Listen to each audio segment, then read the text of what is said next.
Gotta have a big opening, right? So you do that.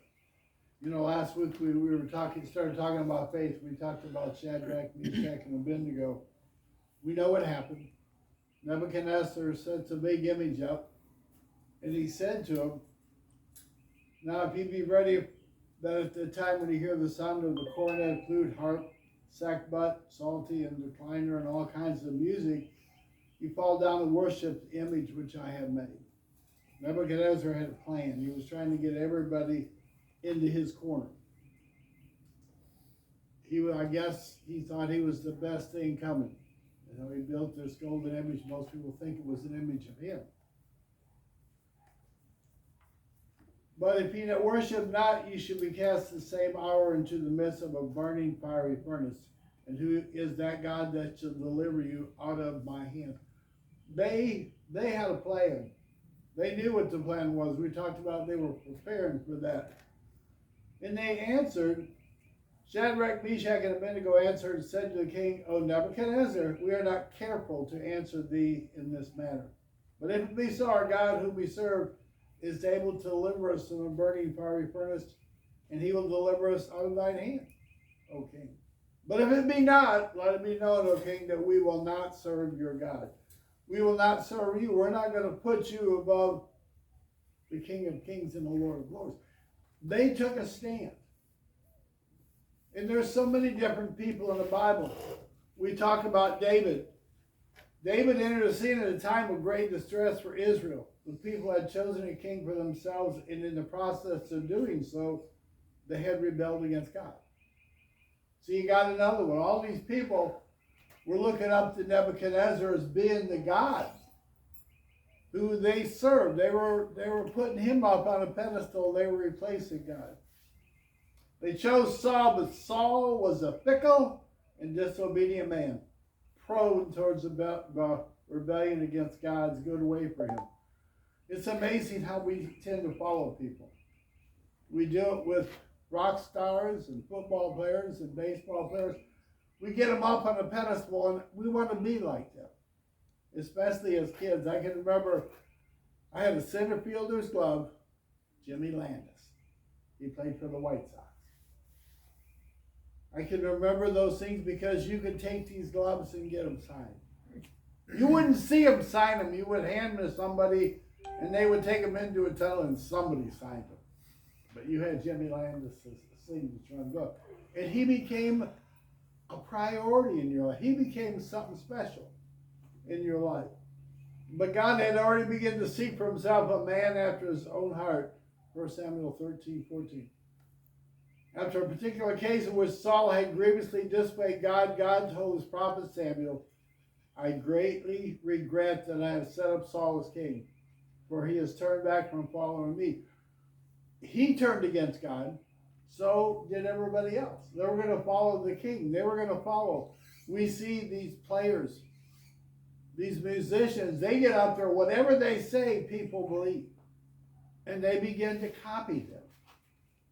And when you start copying somebody else, no longer are you your own person anymore. You know, God gave us free will to choose. So if you choose to follow that person and not God, that's the choice you've made. You've got to live with your choice.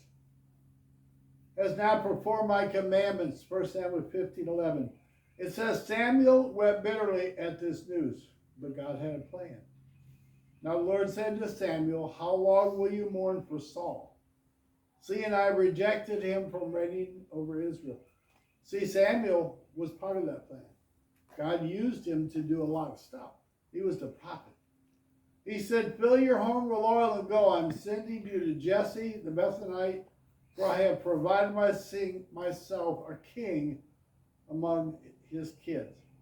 Samuel did as the Lord commanded, and he examined carefully all of the fine, outwardly excellent sons that Jesse had brought to him.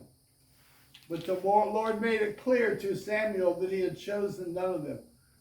You get into a family, and you see these strong people. Physically fit, they look good. They look great in a uniform, and they look great in a king's costume. And so you think, surely. But Samuel said to Jesse, are these all of the young men here? that he said, there remains yet the youngest, and there he is keeping the sheep. Who was Christ? He was the shepherd. He was the shepherd. It would be obvious to me that he would pick a shepherd. He would pick somebody that knew how to take care of things. A shepherd takes care of sheep. A shepherd protects sheep. Doesn't that what Christ does for us? He looks after us and he protects us. It doesn't mean that we won't go through things, because you think of with Shadrach, Meshach, and Abednego, he didn't save them from the fiery furnace. He went in there with them to protect them. And he protects us through everything we go. And so there remains yet the youngest, and there he is keeping the sheep. And Samuel said to Jesse, send and bring him, for we will not sit down until he comes. So he sent and brought him. Now he was, I guess, a rough person, rough looking, with bright eyes and good looking. The Lord said, arise and anoint him, for this is the one. I'm sure all the other brothers weren't real crazy about the idea that David was going to be anointed, because they thought one of them, sure the oldest, surely the best looking one, the strongest one. But God said no. Then Samuel took the horn of oil and anointed him in the midst of his brothers, and the Spirit of the Lord came upon David from that day forward. It says David would never forget that moment. He always kept in mind that of all the people he had been chosen by God to be the king of his people. God, be careful, because a little pride can come in there too. Wow, look at all these people out here, and God chose me. There was a reason, but there was times, I'm sure, that David got a little prideful in what he did. And I'm sure there was a lot of arguments went between sons and brothers over why you? Why you? Because really, David probably didn't really understand at that time. But God had chosen David as king. But God's clear calling took time to be realized in actual experience and to be accepted by God's people. I'm sure if you put David up next to Saul, that would be a little hard to accept. Really? You're going to pick him over him? That'd be kind of like in the battle between David and Goliath. Whose side would you want to be on? They probably thought, really, let's stand behind Goliath. There's a good chance he's going to win. He looked good for it. And I want to be on the side, the winning team. David, that chose the king, still worked the sheepfolds of his father Jesse. Think about that. This is the guy chosen to be king, and yet he's still out amongst the sheep. He's still being a shepherd. Christ has always been a shepherd. That was God's intention for him. To him, he was going to be shepherd of the sheep. We are the sheep of his pasture. David was still out there working in the sheep fields. You know what's in the sheep fields? Stuff that sheep leave on the ground after they eat. I'm sure that he still laid down amongst the sheep and slept, and they still kept him warm. They looked at him as their provider. I'm sure if an animal has a brain, and they thought, what, he's our Messiah. He's the one that we look to. He's the one that protects us from the lions and the bears. The occasion came to the oppression of the Philistines against the people of Israel, and particularly through the threats of their great champion Goliath. He would come out daily and defy and terrify the armies of Israel and blaspheme the God of Israel as well. We got to think. Was Saul really a godly man? Evidently, he really wasn't, because he was afraid. And whatever he said, if he terrified the armies of the Israelites, they were following their king, because their king had to be terrified as well. He had to be afraid of him. Saul was a lot bigger man than David. Why didn't Saul jump up and go after this guy? Where did his help come from? Evidently not from God. It wasn't his mindset. But God was the one that would protect him. Sounds like a pastor with a shepherd problem of today. After having been sent by his father to the battlefield to bring food to his brothers, David heard this giant's taunts and of the reward that Saul promised to whoever would defeat him. The humble shepherd boy David responded to the call and said that he would defeat the giant. He would be the one. He wasn't going to be afraid. It may seem at first that David was being youthfully reckless, but when the words which David spoke was heard, they reported to Saul, and he sent for him. Then David said to Saul, let no man's heart fail because of him, because of Goliath. Your servant will go and fight with this Philistine. We had a kid in Putnam Hall. He stood about this tall, so we brought a 10-foot ladder up. They said, okay, this is Goliath, this is David. Kid's about 3 foot tall, this ladder's 10 foot. That little kid said, you know what, I'm going to beat you. I'm going to take you on, I'm going to defeat you, but I'm not going to defeat you because of me. I'm going to defeat you because of the God that I trust.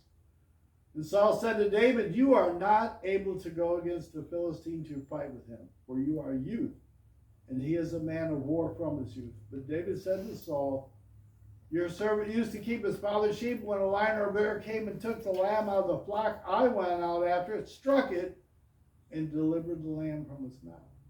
He understood. There was a plan in David. David, I wonder how God got him to the point to do that. Because it was him and God out there in the wilderness with these sheep. David only had one person to talk to, and that was God. I've been told that sheep don't talk, but in some ways they do. But him and God got him to the point where he could go do that. He could take it, he could strike that thing. You know what he had? He had a shepherd's staff. And he smacked him with that shepherd's staff good, and he grabbed him out of his mouth. I caught it by the beard, and when it arose and came against me, he said, I caught it by the beard, struck it, and killed it. See, if the lion had just left, he was safe. But he came back again. Kind of like what Goliath was doing. He was continually coming out and taunting. He wasn't going to quit. He had in his mindset, I can win. Nebuchadnezzar had in his mindset, I am God. When that statue, when the music starts, you get down and you bow down.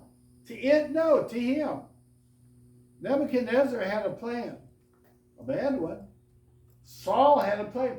I wonder what Saul felt like when he was first made king. He probably felt a little prideful. The problem was he never lost that pride. Your servant has killed both lion and bear, and this uncircumcised Philistine will be like one of them. He knew what the intention was. Remember something. How many days before had God anointed him king over Israel? He wasn't going anywhere. He had confidence. See, God had a plan. God got him in the beginning of the plan, told him who he was going to be. David said, you know what? If I believe the God of the universe, I'm going to be here long after that Philistine is gone. I'm going to take him on because God's going to take me. The Lord who delivered me from the paw of the lion, the paw of the bear, he will deliver me from the hand of the Philistine. God, David knew. Saul never got to that point. Saul got to the point of, who am I? Look at me. Nebuchadnezzar got to the point of, look at me, who am I? But read these words carefully and consider David's certainty of his calling.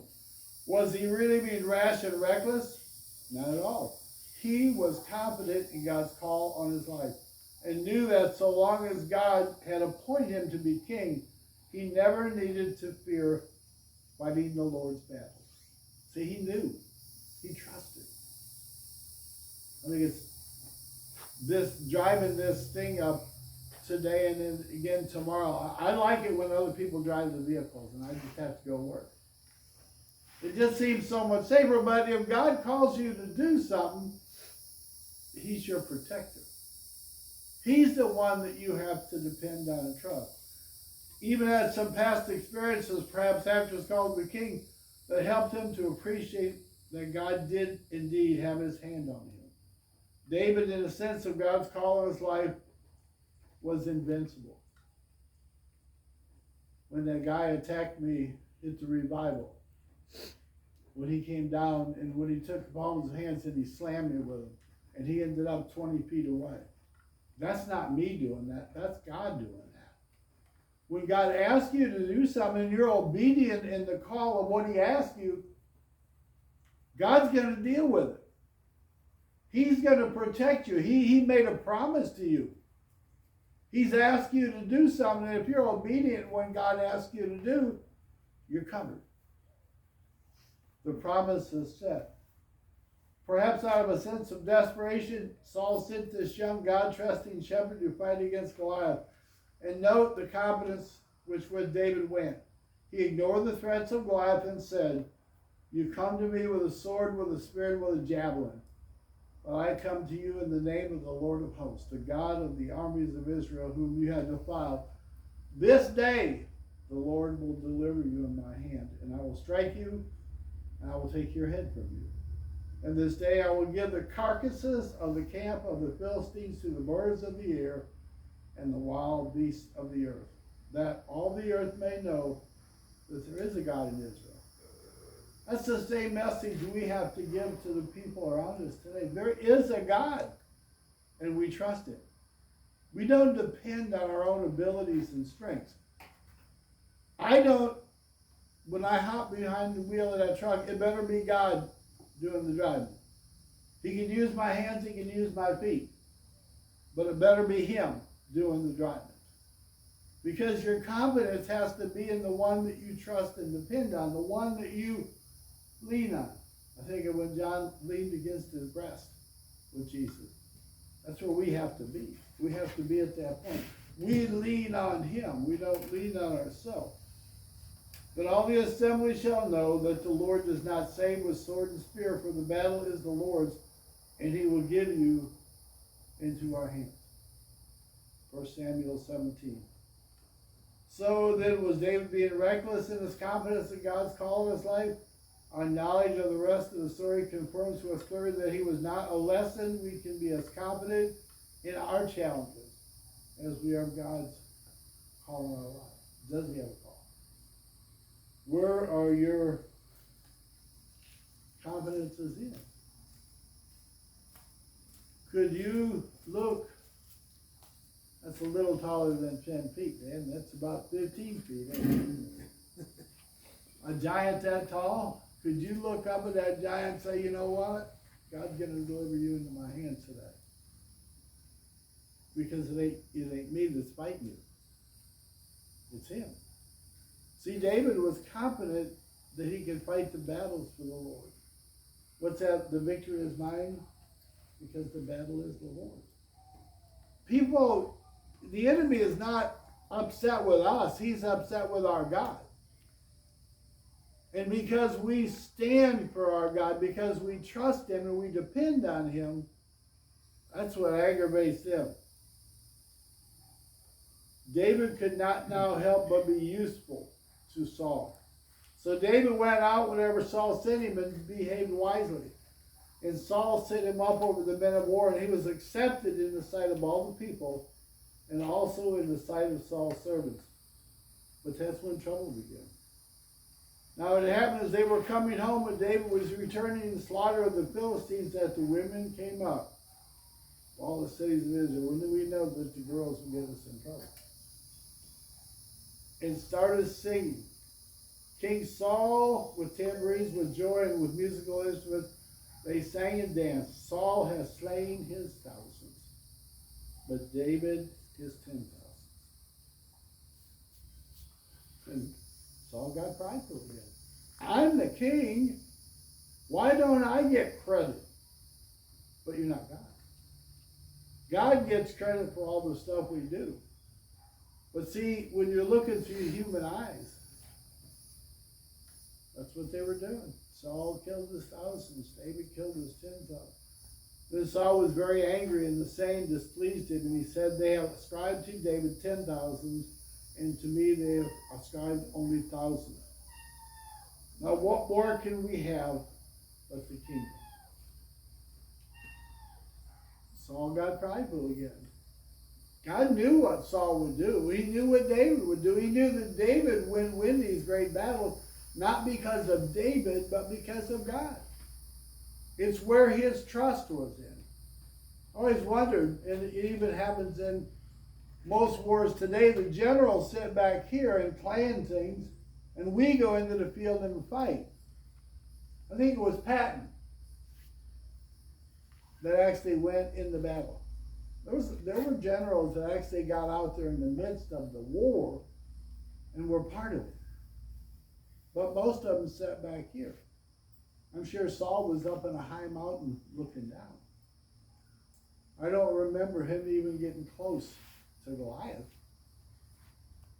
But he told David, you're not going to win this thing. So Saul looked through human eyes. He looked through human emotions.